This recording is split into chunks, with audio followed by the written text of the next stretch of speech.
And the U.S. House of Representatives have voted to avert a rail strike that could potentially cripple the shipping industry.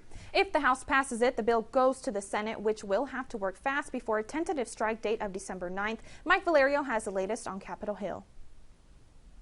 The president made it pretty clear the repercussions, the ramifications for the country and for workers across the country if we don't get this done, if there is a strike. The House of Representatives approved legislation in a two-part vote Wednesday to block more than 100,000 rail workers from walking off the job next week. The bill is now in the hands of senators who need to pass it before a strike set for December 9th. For months, there's been a stalemate between the workers' unions and the railroads reporting record profits last year, with one strike averted in September after a tentative agreement was reached. Once the members looked at it, some of the unions ratified it. They said this is enough, but a lot of union members felt, particularly in the wake of the pandemic, that paid sick leave was something that they had to have. President Joe Biden asked top leaders in Congress to get involved this week after previously being reluctant to step into the fight.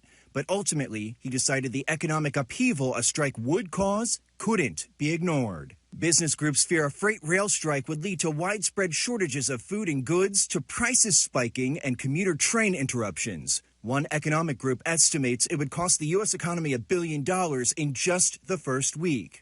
Unions say walking off the job is a last resort, but one they're willing to take so rail workers can get their demands met. They work really hard, very dangerous jobs. Many of them work outside, exposed to the elements, to chemicals, musculoskeletal injury, and they need paid sick leave.